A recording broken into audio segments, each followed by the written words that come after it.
Hi everybody, welcome back to my channel. I am Laura of Laura Plans It, and recently I posted a video of a walkthrough of the the Erin Condren Teacher Planner that I use as a homeschool planner.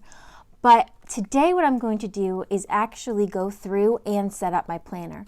So my last video, which you can watch by clicking the link at the top of this video here, my last video had a walkthrough of what I wanted to do with sticky notes that I've already put in here. This video, I'm actually going to go through, take out the sticky notes, and put in everything the way that I want it set up for the most part. There are a couple things that are sensitive information, so I won't put those in on the video, but I will cover them with a sticky note later and walk you through everything. So I'm going to go ahead and get started, and when I'm finished, I'll come back and share everything that I've done.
Okay, so my teacher planner is all set up for the year, and I'm going to do a quick flip through with you now just to show you what I've done.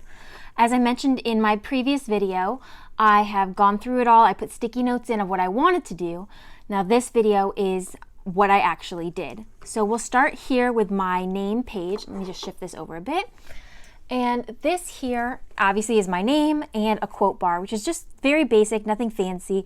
I used an extra sticker here as well, and that was from the A+ sticker book from Erin Condren.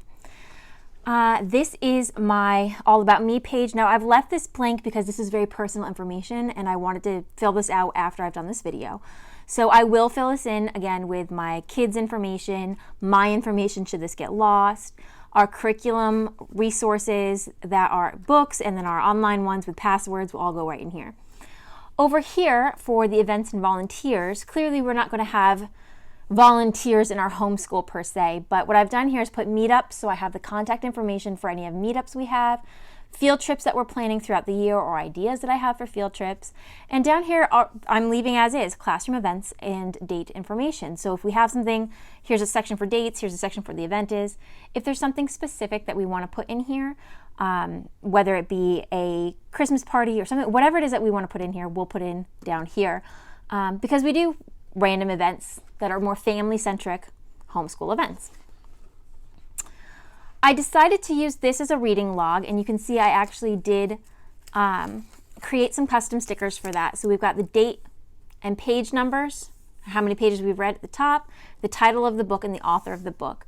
This will be a very generic log. My kids can keep their own records as well, but I just want to make sure that they're reading a little bit every day. So this is kind of our starting point.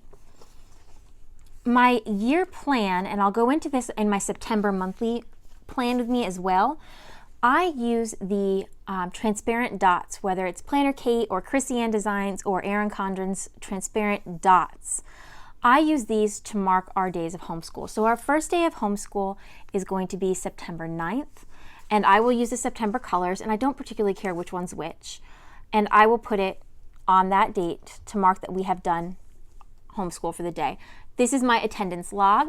We are not a compulsory attendance state, so I am not required to track that. However, I track it anyways, and again, I'll go into that in my monthly plan with me video as well. This is our important dates. So if there's anything really cool that's going to happen throughout the year, I'll put it in here so that my kids know and I know, and it's just kind of my year at a glance, so to speak, when it comes to events. My graph pages are still blank for the moment. I've seen some really cool ideas on Instagram about what you can do with these pages, but for now I'd like to leave them blank because I actually used them at the end of last year for purchasing this year's curriculum when it all went on sale towards the end of last school year.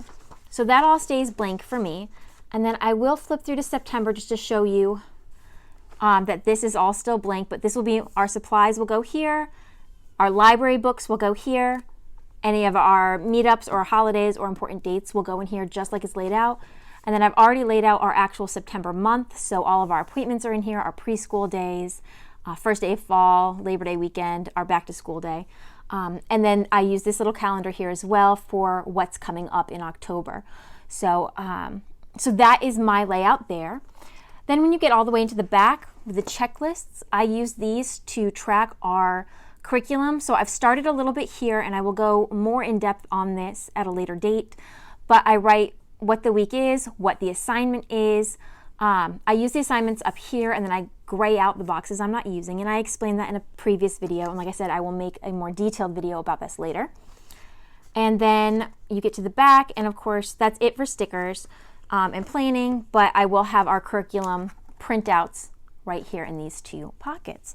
So that is my year setup. So for the most part, our year is set up with the exception of finishing the curriculum. That will be a separate video. So if you like this video, please hit like. If you'd like to see more homeschool planning videos using the Erin Condren Teacher Planner or the Erin Condren academic planners that each of my children use, I would love if you would subscribe to my channel. And if you tap that bell, that'll turn on notifications, so you are always alerted anytime a new video comes up. And of course, for behind the scenes and sneak peeks, head on over to my Instagram @LauraPlansIt. Thanks so much for watching.